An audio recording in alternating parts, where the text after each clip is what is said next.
Bom dia, meus irmãos. Eu vos saúdo nesse belo dia, na graça e na paz de nosso Senhor e Salvador Jesus Cristo. Esse dia de chuva, esse dia muito alagado, né? Sua noite de chuva, nós ainda estamos recebendo ela, enfim. Mas é um bom dia, E já amanhecendo esse dia com a nossa mente voltada para o nosso Deus, devemos agradecer a Ele por já termos uma noite de paz, né? Já gozamos dessa bela noite, um sono tranquilo, reparador. E agora nós queremos meditar na palavra dele, a palavra do Senhor Jesus. Vocês sabem que nós estamos fazendo uma trajetória nessa jornada, nessa vida do apóstolo Paulo, né? Desde de Damasco até Roma.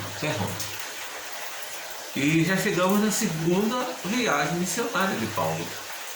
É lógico, vocês sabem disso, que não temos a pretensão aqui de mostrar todos os detalhes dessa trajetória de Paulo.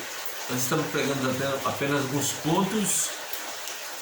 pontos ali de destaque, porque esses pontos de destaque faz com que a gente compreenda aquela passagem de Filipenses 1, versos 12, em que Paulo vai dizer que as coisas que aconteceram com ele contribuíram justamente isso, contribuíram para o progresso do Evangelho. E nós estamos já na segunda viagem missionária de Paulo. E nessa segunda viagem missionária, Paulo já foi escorraçado de Tessalônica, né? Aliás, ele já foi açoitado e preso em Filipos, e já foi escorraçado em Tessalônica, e já saiu como exortado de Bereia, e chega agora a Atenas, do capítulo 17 de Atos, verso 16. E o que é que nós vamos encontrar aqui no capítulo 17 de Atos, a partir do verso 16 até o verso 34? Nós vamos encontrar o discurso de Paulo em Atenas. Na verdade, um dos maiores discursos da história bíblica. Talvez um dos mais robustos discursos que nós temos na Bíblia, isso aqui de Paulo. Temos vários discursos, mas esse aqui é extraordinário, é profundo, existem verdades fundamentais no discurso de Paulo. Evidentemente que esse vídeo curto não vai ser suficiente, e não seria, né, para cobrirmos todo esse discurso de Paulo aqui. Vamos tentar resumir aqui em 2 vídeos esse discurso de Paulo. Nesse primeiro vídeo nós vamos sair da sinagoga, ele prega aqui na sinagoga, à praça. Em seguida nós vamos ver o discurso dele propriamente dito, que foi no Areópago, em que os filósofos estoicos e epicúreos pregaram. Ele leva para o Areópago, e ali ele faz propriamente o seu discurso. Mas aconteceu algumas coisas antes, né?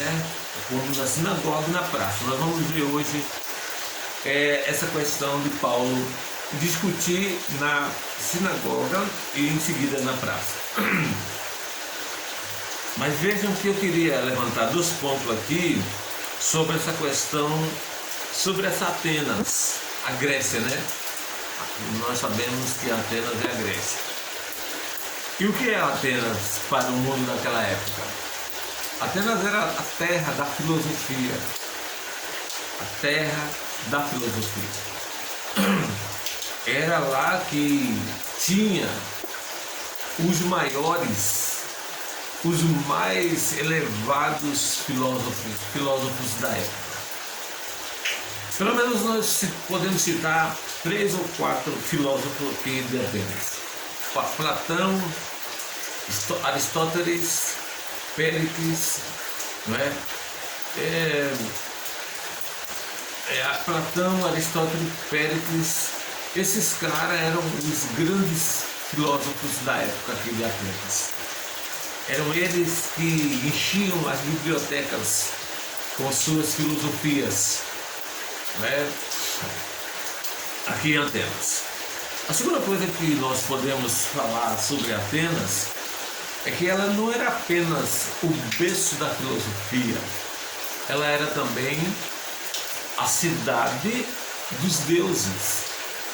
Em Atenas tinha mais deuses, alguém já disse isso, do que árvore nas florestas. E nós vamos perceber isso durante a leitura que nós vamos fazer.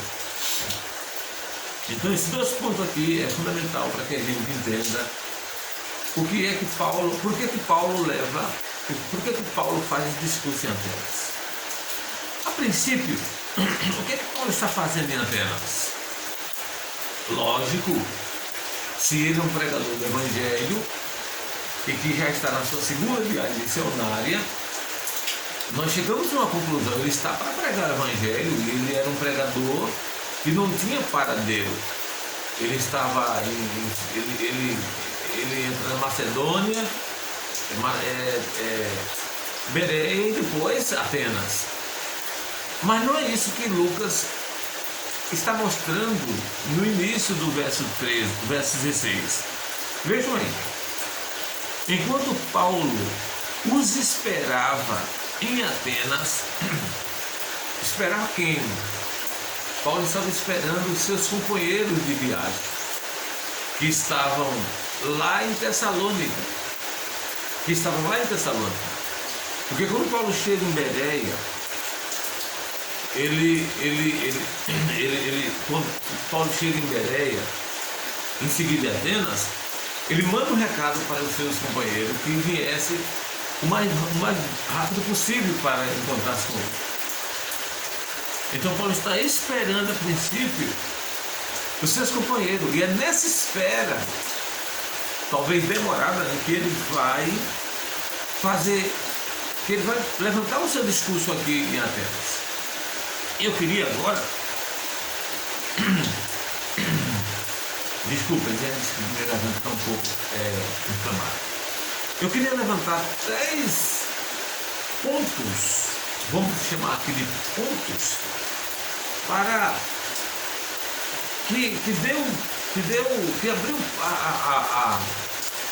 que abriu, vamos dizer assim, ala para que Paulo fizesse esse discurso em Atenas. 3 pontos importantes. Em primeiro lugar, o passeio que ele fez na cidade, durante essa espera que ele está fazendo pelos seus companheiros. O passeio que ele fez, olha o verso 23. Porque, passando e observando os objetos do nosso culto, então Paulo fez um passeio na cidade. Ele fez um passeio, e durante esse passeio ele observou os objetos do culto deles de Atenas. Agora perceba que o passeio de Paulo não é um passeio turístico, não é aquele passeio para observar a arquitetura, a praça, as cores, as pinturas da cidade, e tirar aquela foto, postar nas redes sociais. Claro, estou falando aqui numa linguagem moderna. Enviar para um amigo, para ele postar lá no seu status, no Instagram. Não. O passeio de Paulo é para observar pontos para que ele possa dar início à sua pregação. Ele está pensando nisso. Ele está aguardando seus companheiros, mas ele vai fazer alguma coisa. Ele faz um passeio e observa os objetos de culto dele aqui. Segundo lugar, é o que Paulo sentiu quando ele viu aqueles objetos. No verso 16 diz que o seu espírito se revoltava. Veja aí. Se revoltava em face da idolatria dominante na cidade. Então, agora Paulo fica revoltado, ele fica indignado com a idolatria dominante. E aqui veja que coisa terrível. Uma cidade que tinha como ponto alto a sabedoria, a mente iluminada, aqui a filosofia, tinha um coração em trevas pelas coisas de Deus. Então Paulo vê a idolatria dominante na cidade. A idolatria dominante na cidade. Como eu disse no início aqui, que alguém já disse que Atenas tinha mais deuses que a árvore nas florestas. Conta-se a história de um homem chamado Diógenes, de que um certo dia ele sai com uma lanterna na cidade de Atenas, ao meio-dia, e ali chamou a atenção dos curiosos e perguntaram para ele: Diógenes, por que você está procurando com essa lanterna nas mãos? Ele disse assim: eu estou procurando um homem, porque nessa terra só tem deuses. Só tem Deus. E aqui eu quero falar de duas coisas. Primeiro, da idolatria. O que é idolatria? Idolatria é tudo aquilo que tira o lugar de Deus. Tudo aquilo que, em vez de estar voltado para Deus, a nossa atenção, o nosso coração, a nossa devoção, em vez disso aqui estar voltado para Deus, é voltado para os objetos.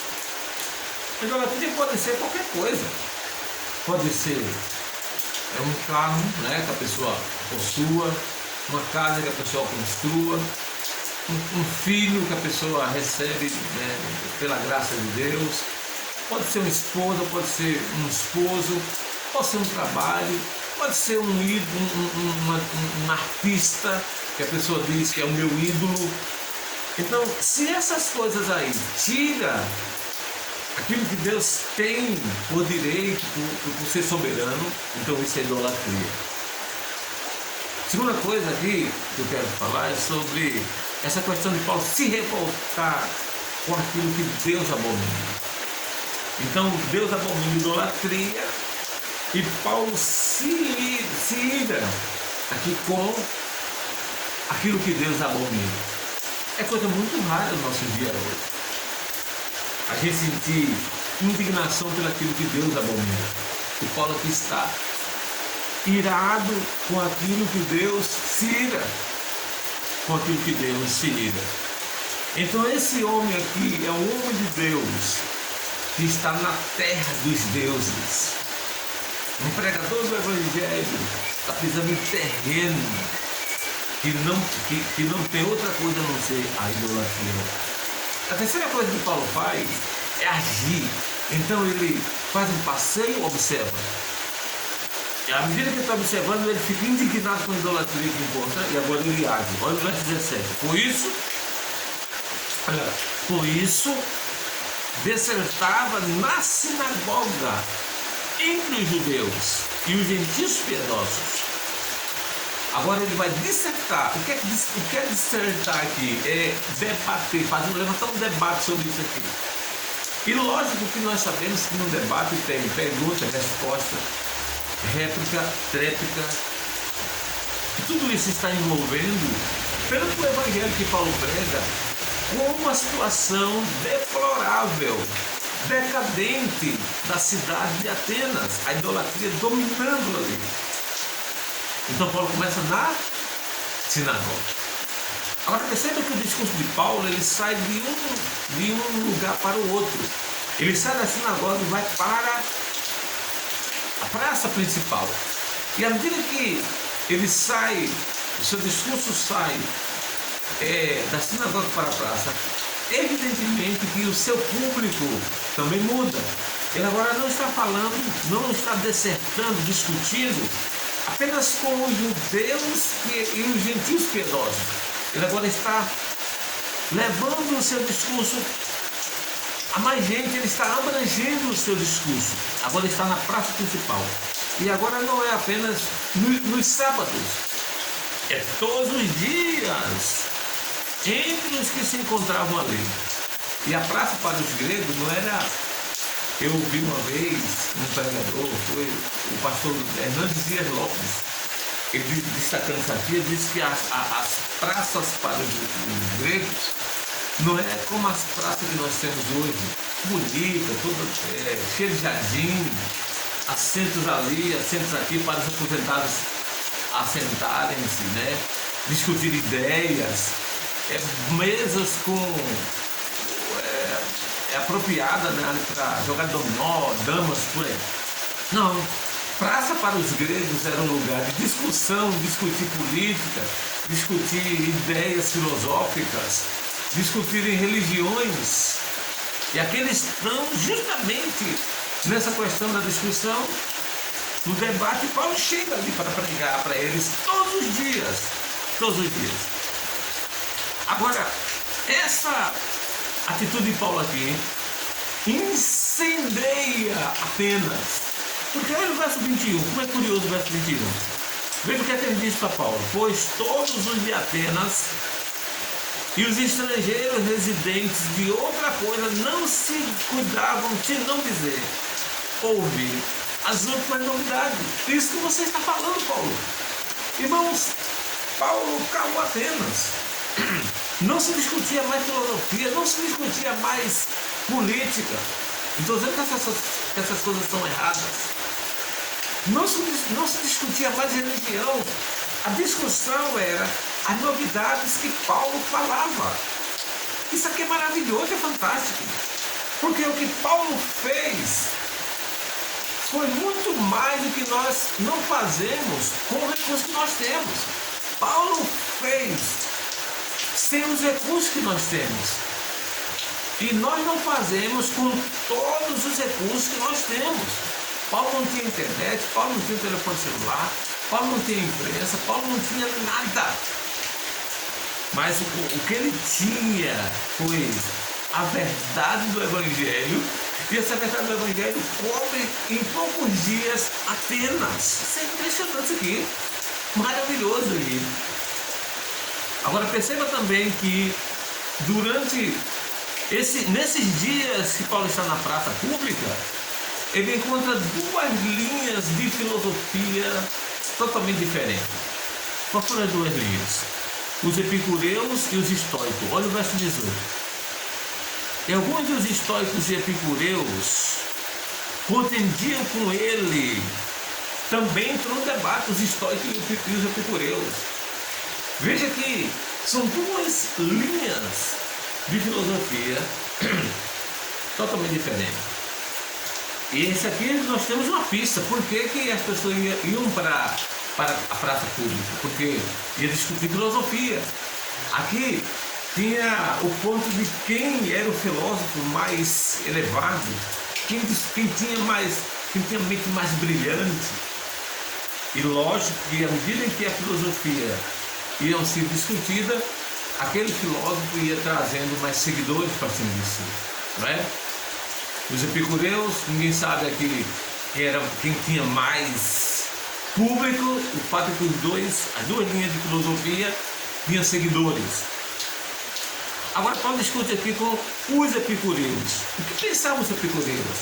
Os epicureus, eles não acreditavam em vida após a morte. Eles diziam que a vida é só esse período em que nós vivemos aqui. Você nasce, morre, isso é a vida, somente. E nesse período em que você nasce, morre, você tem que aproveitar a vida, você tem que beber, comer, sabe, irmãos? Se divertir a todo custo, porque você vai morrer. Você nasceu para morrer, apenas isso. Então você não acreditava na vida após a morte, também tinha o fato de eles não acreditarem no juízo eterno. Você não tem juízo eterno, não tem vida eterna, não tem nada. É só isso aqui mesmo. Só isso aqui mesmo. Você não pode fazer o que bem quiser, o que bem dá na telha. Eu estou seguindo aqui a filosofia dos epicureus, porque você não vai prestar conta a ninguém. Deus não vai julgar você, nem Deus existe. Para os epicureus era isso. E eles eram hedonistas, ou seja, viviam para o prazer. É o retrato da nossa sociedade hoje. As pessoas vivem para o prazer. Vivem para o prazer. Hoje nós vivemos uma sociedade hedonista. Hedonista. Vive para o prazer. E o ponto chave aqui da filosofia dos epicureus era: comamos e bebamos, porque amanhã morreremos. Paulo vai citar essa filosofia, esse ponto filosófico, lá na carta aos Coríntios. E vem os estoicos. Os estoicos são os materialistas. Eles eram os panteístas. Eles eram também os panteístas. Eles eram os fatalistas daquela época. Eles diziam que a vida é um destino cego. Eles acreditavam no determinismo. Você não pode mudar o seu destino. Você nasceu assim, assim você vai morrer. São duas escolas de filosofia diferentes uma das outras, e que Paulo está aqui discutindo com elas. Mas preste atenção que Paulo não entra no método da filosofia deles. Paulo ele discute com eles sem levantar aqui, sem relevar a questão, porque Paulo quer pregar o Evangelho. E se Paulo traz o ponto da filosofia deles para levar a comparação do Evangelho, provavelmente ele não chegaria no Areópago. Perceba isso, que Paulo está ali quietinho. Isso é uma estratégia dele, porque ele quer chegar a um ponto mais alto. Porque quem chegava aqui na Praça de Atenas com a novidade, tinha que se explicar no tribunal dos gregos. Tinha que se explicar no Areópago. É isso que Paulo quer. Porque ele está falando assim, novidade, coisa que os gregos não sabiam. Já imaginou você chegar em Atenas e dizer assim: olha, eu estou pregando aqui só que vocês não sabem. Hã? Nós não sabemos disso? E perceba outra coisa aqui interessante. Esses epicureus históricos vão menosprezar Paulo usando duas frases. A primeira delas está aí no verso 18. O que quer dizer esse tagarela? Chamaram Paulo de tagarela. E é um ponto aqui interessante, porque na trajetória que nós estamos falando, é que ele é chamado de tagarela em Atenas. E a segunda coisa é que eles vão dizer em tom desprezível, é dizer assim, parece pregador de trindeuses. Você percebeu que os dois termos aqui que eles usam é para menosprezar Paulo. Por quê? O que é um tagarela? Essa palavra tagarela é bem interessante. Quando a gente vai analisar, eu vi aqui alguns comentaristas e eles vão dizer que essa palavra era usada para dois sentidos lá na Grécia nessa época aqui. Para um pássaro, veja um pássaro que come das piores comidas e, por último, todo o resto dali dos pássaros. Interessante, né? E isso aqui é um tom de menosprezo. É aquele pássaro que come da migalha dos outros. Já come porque sobra. A segunda palavra dessa questão, a segunda coisa dessa palavra aqui de tagarela, de acordo com o que li, é aquele mestre que sobrevive de ideias de outras pessoas. É aquele mestre que ensina, é verdade, ensina, fala, mas fala baseado em frases de outras pessoas. Então eles estão dizendo para Paulo o seguinte: o que você está falando aí não é sua, não é ideia sua. Você está sobrevivendo de coisas de outro, de ouvir falar. Você é um tagarela, você é um papagaio, Paulo. Menosprezaram o maior pregador do Evangelho e não sabem quem é esse homem aqui. Quando eles chegarem lá no Areópago, eles vão saber quem é esse homem. Segunda coisa, que ele diz aqui no tom de menosprezar Paulo, é pregador de estranho Deus. É como se diz assim, você prega algo que os gregos não conhecem. Se os gregos não conhecem, que estão lá em cima, no topo, imagine você, quem é você, Paulo? Para conhecer, trazer para a gente algo novo, você é um pregador de estranho deuses. Agora eu quero terminar esse vídeo aqui, nesses poucos minutos, falando, irmãos, dos dois pilares que Paulo finca ali na praça da Grécia. Quais são os dois pilares? Está aí no final do verso 18. Pois pregava a Cristo, a Jesus e a ressurreição. Esses são os dois pilares que Paulo plantou na Grécia, na praça da filosofia, na praça onde se discutia filosofia. Foram esses dois pilares que Paulo plantou na terra de Péricles, de Sócrates, na terra de Platão, na terra de Aristóteles. Foram esses dois pilares, a Jesus e a ressurreição. Eu quero terminar falando desses dois pilares, perguntando a você, quem é Jesus? Quem é Jesus?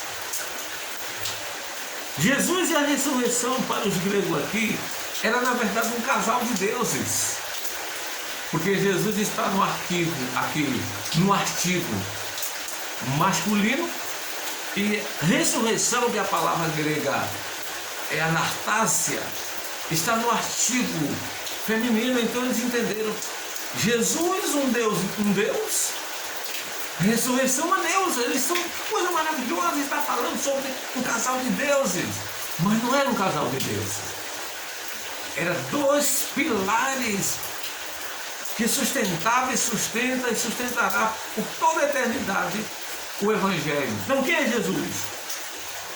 Jesus é o único Deus verdadeiro. Jesus é o Verbo que se fez carne, é o Filho de Deus que tira o pecado do mundo. Jesus é o Salvador que os profetas falaram, que Moisés falou, que todo sacerdote representou, que todo sacrifício levítico apontou. Jesus é o sumo sacerdote que adentrou os céus, que nos trouxe eterna redenção. Jesus é o juiz do universo. Jesus é a esperança de Israel. Jesus é o autor e consumador da nossa fé. Ele é aquele que nos deu vida, aquele que nos trouxe vida eterna. Ele veio ao nosso mundo, pisou no nosso chão, comeu nosso pão, bebeu nossa água, vestiu nossas vestes, sentiu nossas dores, morreu, mas não está dentro do túmulo. O túmulo está vazio, porque ele ressuscitou. E a ressurreição de Jesus é a razão de pregarmos o Evangelho, é a razão da fé, é a razão dos nossos pecados estarem perdoados, é a razão de todos aqueles que morreram salvos em Jesus, é a razão da maior felicidade. Porque sem a ressurreição é em vão a pregação. Pregar o quê? Pregar a respeito de um Deus que está no túmulo não faz sentido. Sem a ressurreição de Jesus, a fé é em vão. Crer num Deus morto. Sem a ressurreição de Jesus, o perdão dos nossos pecados é impossível, porque ele não tem poder sobre a morte. Sem a ressurreição de Jesus, todos os antigos que morreram e pereceram. Sem a ressurreição de Jesus, Abraão, Noé, os profetas, Moisés, os sacerdotes, todos os santos de Deus estão perdidos se não houver a ressurreição de Jesus. Mas com a ressurreição de Jesus, somos o povo mais feliz a terra e de toda a história. Então são os dois pilares que Paulo planta ali na Praça da Grécia. E agora está pronto, ele está, irmãos, prontos a ser levado para o Areópago. Lá no Areópago ele vai pregar o maior discurso, um dos maiores discursos da história, que é o discurso de Paulo em Atenas. Maravilhoso isso aqui. E quem é Jesus para você, meu irmão? Você que me assiste nesse canal, você que abriu sua Bíblia e leu ela comigo aqui, quem é Jesus para você? Você conhece? Você tem certeza que Ele é o seu Salvador? Se Ele não é o seu Salvador, por que Ele não é o seu Salvador? O que significa a ressurreição de Jesus para você? O que significa? O que é a ressurreição de Jesus para você? Ele é o seu Redentor, Ele é o seu juiz, Ele é o seu protetor. Você tem vida através dele. Quem é Jesus para você? Quem é Jesus? Então, vamos continuar, se Deus assim permitir. Eu peço que você ore por mim, para que nós continuemos fazendo essas reflexões sobre essa trajetória de Paulo, que ele vai falar aos filipenses. E o que aconteceu com ele até Roma foi para o progresso do Evangelho, contribuir para o progresso do Evangelho. Se Deus quiser, nós estamos aqui planejando chegar até Roma com essas reflexões sobre esse apóstolo Paulo, esse grande bandeirante do cristianismo. Agradeço a você, meu irmão, minha irmã, que já é inscrito nesse canal. Muitíssimo obrigado. Eu sei que tem um parceiro do outro lado que entende a necessidade de levar esse evangelho além de suas fronteiras. Porque se nós recebemos o evangelho, o que é que nós devemos fazer? Passar o evangelho. Alguém já disse que discípulo faz discípulo. Discípulo faz discípulo. Se você ouviu, leve para outra pessoa. Compartilhe com outra pessoa. Eu vi uma boa colocação do Dr. Augusto Nicodemos. Ele disse que o salvo pela graça de Deus é um mendigo que sabe aonde encontrou pão de graça. Maravilha isso aqui, né? Onde encontrou pão de graça. Então, meu irmão, leva essa mensagem a mais adiante. Não deixe com que ela fique só com você, só conosco. É necessário levar ela a mais alguém, a mais uma pessoa para o reino de Deus. Cada vez que essa mensagem chega